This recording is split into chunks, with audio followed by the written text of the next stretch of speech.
이 한 주간 이제 우리가 주의 은혜 가운데 지나는데, 초딩 친구한테 전화가 왔어요.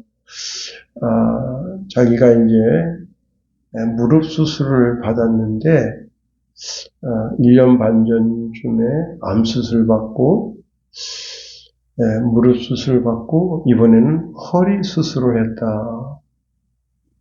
그래서 정말 죽을 맛이다. 그런 말을 합니다. 얼마나 고통스러웠으면. 그래서 제가 목사가 뭐 할 게 뭐가 있겠어요. 그래서 쭉 사정 이야기를 듣고, 그리고 이제 위해서 기도해 줬습니다. 또 아멘은 또 잘하더라고요.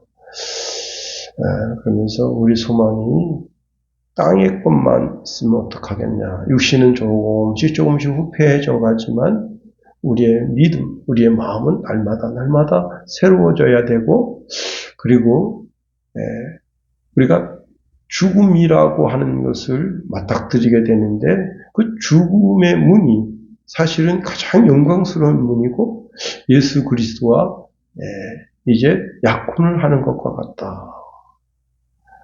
그러면서 이제 우리가 죽음 그러면 너무 죽음에 대한 어떤 그런 공포심을 가지고 있고, 이게 세상 사람들과 똑같은 그런 시각을 가질 수가 있는 겁니다. 그래서 이제 거기에 대한 말씀을 쭉 하고 기도를 해주었습니다. 오늘 본문에 이제 바울은 데살로니가 지역에서 겨우 3주만 복음을 전했고, 후에는 이제 디모데를 보내서 그들의 신앙을 굳건하게 했습니다. 바울에게서나 다른 복음의 사역자를 통해서 복음을 듣는 가운데 이제 그리스도의 강림에 대한 교훈을 받는데, 완벽한 교훈을 받은 것은 아니었어요. 그래서 데살로니가 교회 성도들은 성도의 죽음에 대해서 여전히 세상적인 시각으로 죽음을 바라보게 된 겁니다. 그리고 마음속에 여전히 그리스도의 강림 전에 죽은 신자들이 어떻게 될 것인가 하는 의문이 있어 왔습니다. 자, 이런 질문들은 사실 기독교 초기에 일어났었지만, 사실은 우리의 신앙의 삶에 있어도 여전히 이 죽음에 대해서 이제 깊게 생각할 만한 그런 기회가 없었던 것이 사실입니다. 그런데 이 죽음에 대한 신앙을 확립하면 우리의 신앙이 매우 안정적인 신앙이 될 수 있습니다. 당시 데살로니가 교인들은 그리스도의 강림이 자신들이 사는 날 동안 일어날 수 있다고 생각했습니다. 그런데 혈육 가운데 그리스도인들이 죽게 됨을 인해서 마음이 복잡해지게 된 거예요. 자, 이들의 죽음을 통해서 마음에 일어나는 의심들, 이들은 그리스도의 재림에 참여하지 못하는 것이 아닌가 하는 생각을 가지게 됐습니다. 또 곧 이들은 임박한 그리스도의 강림, 재림을 생각하고 있기 때문에 몇 년만 더 살면 그리스도의 강림의 영광에 참여할 수 있을 텐데 이렇게 죽으면 얼마나 비참한가 하는 생각도 가지게 된 겁니다. 자, 그것도 이제 겨우 이방인에서 복음을 깨닫고 어둠에서 빛으로, 사망의 권세에서 생명의 권세로 옮겨진 직후에 죽음을 맞이하니까 이것이 참으로 비극 중에 비극이라고 생각했습니다. 고린도전서 11장 30절에 보면요, 너희 중에 약한 자와 병든 자가 많고 잠자는 자도 적지 아니하니 그랬습니다. 자, 어떤 사람은 질병에 걸려서 고통하는 사람이 있습니다. 그래서 질병 가운데 있을 때 이 사람은 하나님의 진노 아래에 있구나 이렇게 생각하게 된 겁니다. 이것은 지금 하나님의 어떤 심판을 받고 있는 중이라고 생각하게 된 거예요. 그 결과 그리스도의 강림을 보지 못하는 것은 너무나 당연하다고 생각한 겁니다. 그런데 하나님이 우리를 이 땅에서 데려가시는 방법이 뭔지 아세요? 질병을 통해서 데려가신다는 겁니다. 물론 질병 없이 그냥 이렇게 그 몸이 늙어짐으로 인해서 모든 기능이 약해짐으로 인해서 요즘 이제 아버님이 그 육체적 기능이 참 약해져가지고 그렇게 해서 이제 하나님이 데려가시는 경우도 있지만 질병과 질고를 통해서도 하나님께서 그 영혼을 이 땅에 육신은 육으로 돌아가게 하고 영을 거두시게 되는 겁니다. 자, 그도 그런 것이 죽음으로 그리스도의 재림에 참여하지 못하는 것은 죄에 대한 벌로서 이것은 당연하게 보는 진리와 같은 것이라는 겁니다. 이에 대해서 바울의 권면의 소리를 오늘 본문에 있는 말씀을 통해서 듣게 되는 겁니다. 첫 번째, 우리는요, 죽음에 대하여 자세히 알아야 된다는 겁니다. 13절에 이렇게 말씀하고 있네요. 형제들아, 자는 자들에 관하여는 너희가 알지 못함을 우리가 원하지 아니하노니 그랬습니다. 이 무슨 말씀이에요? 모든 그리스도인들이 다 알아야 할 진리 가운데 하나가 그리스도 강림의 때일입니다. 자, 우리는 그리스도인이라는 거예요. 그리스도인이라는 뜻이 뭐라고요? 그리스도에 대한 전문적인 지식을 겸비한 사람들이다. 우리가 예수님을 나의 주, 나의 하나님으로 고백함으로 구원받은 그런 백성들이라는 겁니다. 그러기에 구원의 여정을 알아야 되는 거예요. 반드시 꼭 알아야 된다는 겁니다. 우리가 죽어서 그 영이 구천을 헤매고 다니는 것이 아니라는 사실이에요. 우리가 죽는 날에는 우리의 영이 그리스도와 함께 천사들에 의해서 받들려 천국으로 이사 가게 되는 겁니다. 네, 우리나라 이제 조선 말기에 한 젊은이가 이제 그리스도를 영접하고 그리고는 이제 양반집 밑에서 일을 합니다. 그때 그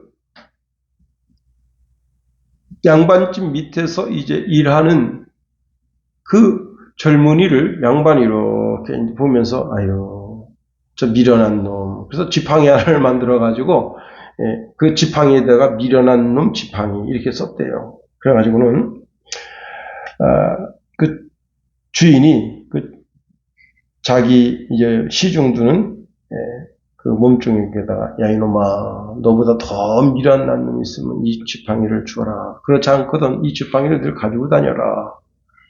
그래서 이제 그 지팡이를 갖고 다니는데 어느 날 이제 노인이 자기가 섬기는 그 양반 노인이 늙어서 이제 죽게 된 겁니다. 주인님, 그러니까 왜 그러냐? 주인님은 이제 육신이 늙어서 죽게 되셨는데, 응? 그러면 죽음 이후에 천국에 갈 준비는 됐습니까? 그랬더니, 야, 이놈아, 죽음에 천국이 어딨냐? 그러더라고요. 그래서, 이 젊은 그리스도인 모습이 지팡이를 그 주인한테 주면서, 제가 볼 땐 주인님이 천하에 가장 미련한 놈입니다. 왜냐? 죽음 위에 천국이 있는 것도 지옥이 있는 것도 모르고 그리고 그 준비도 안 하고 있으니 그러니까 그 주인이 도대체 죽음 위에 뭐가 있다는 말이냐 하면서 그 모습이 천국과 지옥에 대한 복음을 전했다 하는 겁니다. 여러분, 자, 우리 모두는 영원한 세계를 준비하는 자들이라는 겁니다. 우리가 이 세상의 마지막 임종하는 날 내 마음에 하나님의 나라에 대한 소망이 확실해야 됩니다. 죽음 그러면요, 저는 늘 마음속에 한 가지 이제 에피소드를 하나 가지고 있는데, 저희 시골에 군부대가 이제 많이 있었거든요. 그래서 이제 한 젊은이가 경상도 젊은인데 이렇게 군생활을 하다가 자기 시골집으로 내려가지 않고 교회 처녀하고 눈이 맞아서 그냥 그 간청리에 머물게 된 거예요. 그리고는 이제 그 집에 가서 이렇게 대리사이 비슷하게 가서 일을 해서 젊은 날 열심히 일해가지고 그 집을 크게 일으켰습니다. 그리고 교회에 나오다 보니까 이제 서리 집사에서 나중에 안수 집사님이 됐습니다. 근데 그렇게 해서 이제 죽음을 노안으로 맞이하게 됐어요. 그래서 온 교회 식구들이 갔습니다. 그때 이제 전사님이 임종을 앞두고 있는 그 집사님한테 이렇게 물었어요. 예수님에 대한 믿음의 확신이 있으시오? 했더니 난 모릅니다. 아니 여지까지 교회 다니시고 안수 집사님까지 됐지 않습니까? 했더니 이분이 나 그래서 교회 나간 게 아닙니다. 내가 외지인으로 여기서 오니까 아무도 나를 상대해 주질 않아. 그래서 그런데 교인들이 나를 따뜻하게 맞이해 주는가. 그래서 교회 간 거예요. 야, 이게요. 그 장례를 치를 때 저도 가서 그 국화꽃을 옛날에는 관에다가 국화꽃을 이렇게 만들어서 이렇게 했거든요. 국화꽃을 꽤 많이 만들었었어요. 그런데 교회가 참 우울한 장례를 치른 겁니다. 야, 이 진짜 고민되잖아요. 천국에 대한 확신이 없는데 꾹 닫고요. 예수 그리스도를 주로 영접 안 했습니다. 죽을 때까지. 다시 본문으로 갑니다. 많은 분들이 죽음으로 인생의 마침표를 찍는 것이라고 생각합니다. 그러나 죽음은 인간의 쉼표이지 마침표를 찍는 게 아닙니다. 자, 사람이 죽음을 통해서 이제는 하나님의 나라에 들어가서 영원한 안식을 받아 누리게 되는 겁니다. 그러니 우리가 이 땅 살면서 늘 어디에 천국 가는 준비를 해야 된다는 겁니다. 아브라함이 그 안에 사라가 죽었을 때 그 육신을 가나안 땅 마불의 막벨라 불에다 장사를 지냈습니다. 육신은 흙으로 돌아가고 그 영혼은 주신 하나님께로 돌아간다. 이사야서 51장 11절에 보니까 여호와께 구속받은 자들이 돌아와 노래하며 시온으로 돌아오니 영원한 기쁨이 그들의 머리 위에 있고 즐거움과 기쁨을 얻으리니 슬픔과 탄식이 달아나리이다 했습니다. 계시록 21장 4절 말씀에도 보면 모든 눈물을 그 눈에서 닦아주시니 다시는 사망이 없고 애통하는 것이나 곡하는 것이나 아픈 것이 다시 있지 아니하리니 처음 것들이 다 지나갔음이로라. 여러분, 하나님 품에 안겨서 참된 안식을 받아 누리게 된다는 겁니다. 더 나아가 우리 그리스도인들은 죽는 것이 아니라 잠자는 것이에요. 그래서 13절에 이렇게 말하고 있네요. 형제들아, 자는 자들에 관하여는 이렇게 말씀하고 있습니다. 성경은 죽음에 대하여 잠자는 것이라고 표현하고 있습니다. 특히 구약 성경에 보면 그 열조와 함께 잠들었다는 표현이 많이 있다는 겁니다. 이것은 사망이 그리스도인의 몸에 깃들 수 없다는 거예요. 우리는 그리스도가 사망을 이긴 것과 같이 우리도 사망을 이기게 해주신다는 거예요. 우리는 죽음을 정복한 자들이다. 우리가 그리스도 안에서 있다고 하는 것은 바로 죽음을 이겼다는 것과 같은 것이다. 자, 죽음을 이겼다면 우리가 어찌해야 되겠습니까? 13절 중간절에 이렇게 말씀하고 있네요. 이는 소망 없는 다른 이와 같이 슬퍼하지 않게 하려 함이라 말씀합니다. 세상 사람들은요, 죽음에 대하여 슬픔을 느낄 수 있습니다. 이들은 죽음을 이기지 못하기 때문에 그런 거예요. 죽음은 이들의 완전한 절망, 완전한 멸망을 만드는 겁니다. 이들은 죽음 이후에 완전한 소망이 없어지게 된 거예요. 자, 이들은 자신이 사는 동안에 복음을 거부한 자들입니다. 그래서 예수 그리스도와는 전혀 무관한 자들이에요. 이런 자들에 대하여 에베소서 2장 12절에 이렇게 말씀합니다. 그때에 뭐예요? 예수 믿기 전에 그들은 그리스도 밖에 있었고 이스라엘 나라 밖의 사람이라 약속의 언약들에 대하여는 외국인이요 세상에서 소망도 없고 하나님도 없는 자였다 했습니다. 세상 사람들은요 불멸의 꿈은 가지고 있어요. 그래서 여러분 피라미드가 뭐예요? 불멸의 꿈, 파라오가 꾸는 불멸의 꿈의 상징이다. 중국의 진시 황제가 불로 쳐먹고 불사하기를, 죽지 않기를 꿈을 꾼 겁니다. 분명 이들은 죽음 너머에 뭔가의 삶이 있다고 하는 것을 느끼기는 했어요. 그러나 자기 힘으로 죽음을 이길 수 있는, 죽음의 세계를 이길 수 있는 그런 힘을 가지지 못하고 발견하지도 못하고 찾지도 못했습니다. 세상의 모든 종교들이 죽음 이외의 세계에 대해서 말하지만 기독교처럼 확실하고 분명히 가르쳐주는 종교는 없다는 겁니다. 그 누구도 죽음의 문턱에 서 있는 자들에 대해서 위로를 전할 수 있는 자가 없다는 겁니다. 자, 예수 그리스도께서는 요한복음 3장 이런 말씀하십니다. 나는 위로부터 왔다는 거예요. 위로부터. 예. 그리고 위로부터 와서 다시 위로 가겠다는 거예요. 실로 놀라운 말씀입니다. 니고데모와의 대화 속에서 나는 위로부터 왔다. 하나님께로부터 왔다. 그래서 나는 다시 하나님께로 간다는 거예요. 근데 그 예수 그리스도께서 하나님께로부터 와서 이 땅에 공생애를 하시고 하나님께로 가는 것을 믿는 자들, 그들에게 하늘로 가는 길이 되어주신다는 겁니다.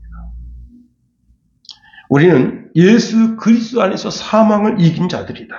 고린도전서 15장 51절 57절에 보니까 보라 내가 너희에게 비밀을 말하노니 우리가 다 잠잘 것이 아니요 마지막 나팔의 순식간에 후련히 다 변하리니 나팔 소리가 나면 죽은 자들이 썩지 아니할 것으로 다시 살아나고 우리도 변화되리라. 이 썩을 것이 반드시 썩지 아니할 것이 있겠고 이 죽을 것이 죽지 아니함을 입으리로다. 이 썩을 것이 썩지 아니함을 입고 이 죽을 것이 죽지 아니함을 입을 때에 사망을 삼키고 이기리라. 기록된 말씀이 이루어지리라. 사망아 너의 승리가 어디 있느냐? 사망아 내가 쏘는 것이 어디 있느냐? 사망에 쏘는 것은 죄요 죄의 권능은 율법이라. 우리 주 예수 그리스도로 말미암아 우리에게 승리를 주시는 하나님께 감사하라. 우리는 사망을 삼키고 사망을 이기는 자 됐다는 거. 그래서 빌립보서 1장 21절에 보니까 이는 제가 사는 것이 그리스도니 죽는 것도 유익합니다. 자, 우리 모든 그리스도인들은 이방인처럼 죽음에 대해서 슬퍼하면 안 된다는 거예요. 이방인들은 육의 죽음이 곧 영의 죽음이기 때문에 그 사실을 안 순간 슬퍼하며 오열할 수밖에 없는 거예요. 그러나 그리스도인들은 죽음의 날이 가장 기쁜 날이다. 가장 영광스러운 날이다. 가장 즐거워하고 기뻐해야 할 날이다. 그래서요, 제가 이제 아무래도 이제 노예 일도 하고 그러다 보니까 이제 노예 장례 같은데 많이 가잖아요. 그랬더니 어느 교회 이제 그 목사님 어머니가 돌아가셨는데 우리 어머니 천국 시집 가는 날 환송식 이렇게 써 있더라.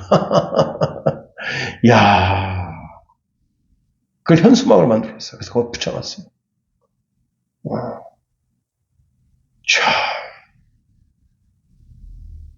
그 목사님 믿음이 대단하다.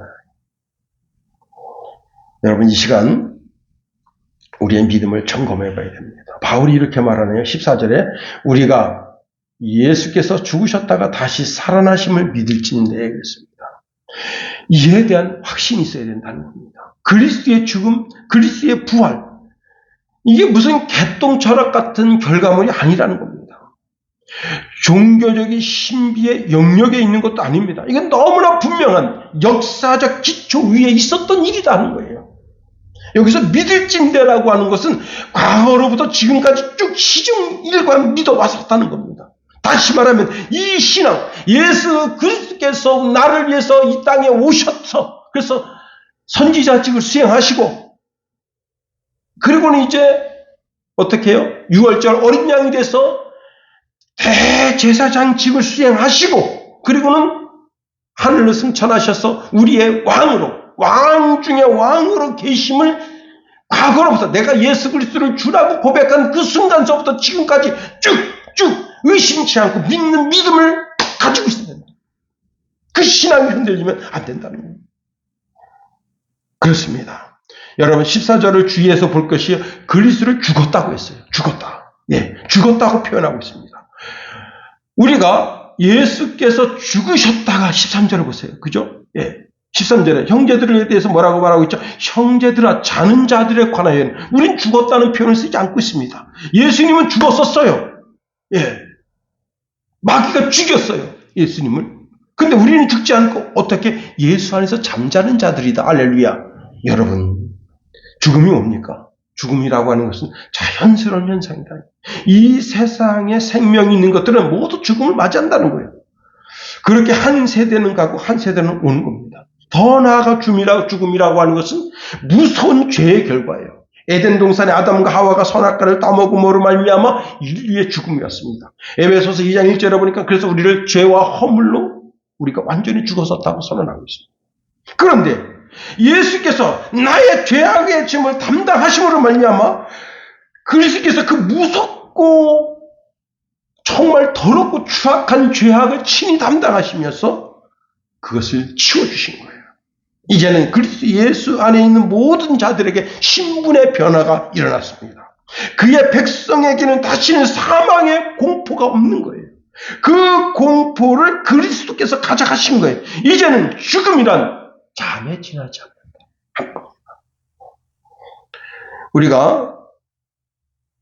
우리는 이제 그리스도께서 내 죄를 위하여 죽으심으로 말미암아 더 나아가 부활에 대한 믿음을 확고히 해야 된다는 거예요. 그래서 14절에 우리가 예수께서 죽으셨다가 다시 살아나심을 믿은지인데, 여러분, 그리스도가 부활하심으로 죽음을 완전히 정복했다.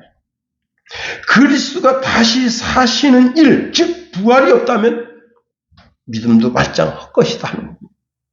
우리는 여전히 죄 가운데 있다는 겁니다. 그런데 그리스도께서 다시 살아나셔서 어떻게 해요? 여러분, 부활의 첫 열매가 되시고, 아버지 하나님의 능력으로 그의 아들을 사망의 권세에서 살려서 부활의 첫 열매가 되게 하셨다.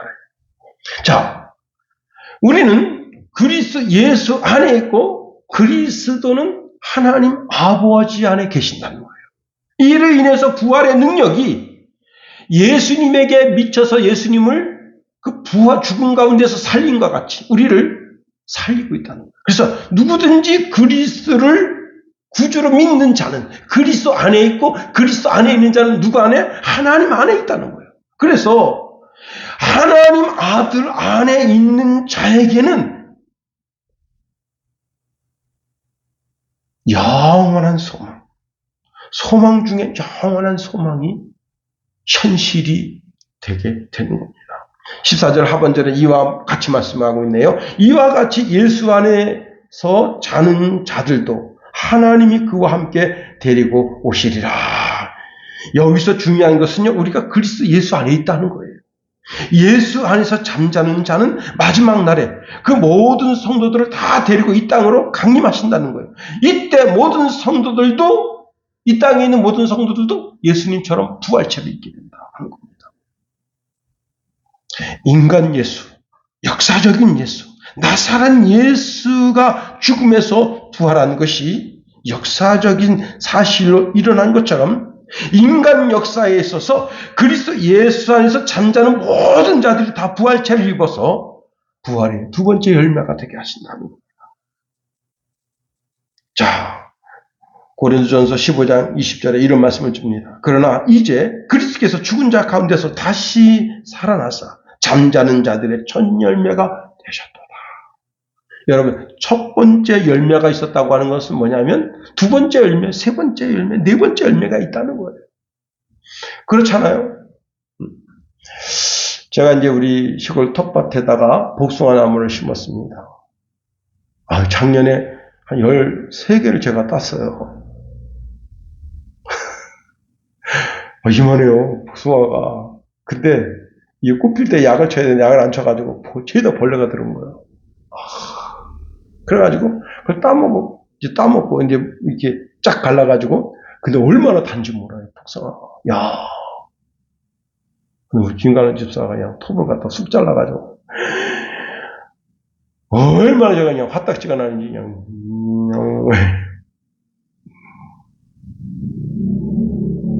그랬더니 올해는 안 잘랐어요. 가지가 잘 자랐어요, 의외로. 그래가지고 내년에 이제 복숭아꽃 피면 복숭아가 많이 달릴 겁니다. 그때 제가 농약 확 치려고 그래요. 꽃 필 때 농약 좀 벌레 안 들어갔다. 이야, 13개가 달렸는데 먹음직스럽고 탐스럽습니다. 올해는 대추가 그냥 너무 많이 달려가지고 대추나무가 막 부러지려고 그래요. 시골집 들어가서 빨리 따야 되는데. 여러분, 열매가 하나가 있더니 2개가 있고 3개 있고. 그 제가요 2주 전에 들어가가지고 이제 많이 먹으면 안 되잖아요. 5개. 불긋불긋한 거 5개 먹는데, 그렇게 맛있어요. 올해는요, 작년은 대추 안 땄거든요. 올해 따가지고, 전부 갖다가 어떻게 하려냐면, 전부 갖다가 채반에다 말리려고 해요. 기계로다가. 말려가지고, 겨우내 오물오물 씹어 먹으려고. 야, 열매가, 하나가 있더니 2개가 있고, 2개가 있더니, 전 세계 모든 그리스도인들이 다 부활의 부활의 소망. 그래서 부활의 은혜를 덧입게 되는 겁니다. 고린도전서 15장 21절 24절에 보니까 사망이 한 사람으로 말미암았으니 죽은 자의 부활도 한 사람으로 말미암는도다. 아담 안에서 모든 사람이 죽은 것 같이 그리스도 안에서 모든 사람이 삶을 얻으리라. 그러나 각각 자기 차례대로 되리니 먼저는 첫 열매는 그리스도요. 그 다음에는 그가 강림하실 때 그리스도에게 속한 자요. 그 후에는 마지막이니 그가 모든 통치와 모든 권세와 능력을 멸하시고 나라를 아버지 하나님께 바칠 때라 말씀합니다. 그렇습니다. 여러분, 사실 이 땅에는 모든 그리스도인들이 죽음에 대한 막연한 두려움을 가지고 있어요. 죽음에 대한 공포를 가지고 있어요. 죽으면 어떡하지? 제가 이제 이번 주 저는 그걸 이제 인터넷 신문을 봅니다. 인터넷 신문을 자세히 이렇게 봐요. 그래서 성도들에게 권면할 것이 뭐가 없겠는가. 그런데 의사의 한숨 어린 목소리가 있습니다. 그게 뭐냐면 우리나라가 이제 이 암에 대한 치료 기술이 전 세계 1위예요. 그 중에 간암 치료는 전 세계 1위입니다. 그래서 외국에서도 간암 치료를 받으려고 많이 와요. 근데 그 사람들은 돈이 엄청 들어요. 근데 우리나라 사람들은 이 간암이 걸려도, 간암 말기여도 다 살아요.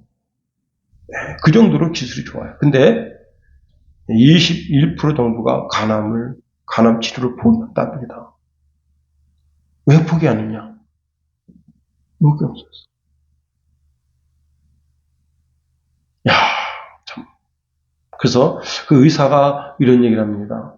국가가 그런 사람들도 이제 지금 간암 걸려서 죽어가지만 이제 몸이 건강하고 회복되면 그거 200~300만 원 못 벌겠어요? 응? 그 200~300만 원이 없어서 죽는 거예요. 그래서 이걸 국가에서 이런 문제를 해결해 줘야 된다. 우리나라가 선진국가인데 왜 그래서 참 안타깝더라고요. 난 그 죽음을 포기한 사람. 그리고, 제가 이제 중앙병원에 갔을 때, 안병동에 갔는데, 그 안병동, 이제 휴게실이 있어요. 거기 갔는데, 몰래 담배 피는 분이 있어요. 암하고 담배는 상극인데, 제가 그래서, 이렇게 위로차 간 집사님한테, 어떻게 하죠? 암 환자신데 담배를 피시나 그랬더니 저분들은 포기했다. 사는 걸 포기했다. 예. 그래서 그렇게 그냥 담배 피고 술도 먹고 몰래 의사들이 그렇게 술 먹으면 안 된다는데 밤에 몰래 술 들여서 술 파티하고 그렇게 한다. 그리고 그렇게 간대요. 한 6개월 있다 죽고. 여러분, 그건 삶에 대한 소망이 없는 겁니다. 우리 그리스도인들은요, 그렇게 하면 안 돼요. 그리스도인들은 어떻게 해요? 내일 지구의 종말이 와도 오늘 한 그루의 사과나무를 심어야 됩니다. 네, 그런 정신으로 살아야 돼요. 죽고 사는 건 하나님께 달려고. 나는 내 할 일 한다. 주님 이 땅에서 내 심장을 멈추시게 하는 날, 내 폐가 멈추시게 하는 날, 그날까지 이 땅에서 오직 하나님의 영광에 살다가 멋지게 하나님께 부름받는 저와 여러분 다 되기를 예수님의 이름으로 축원해 드립니다.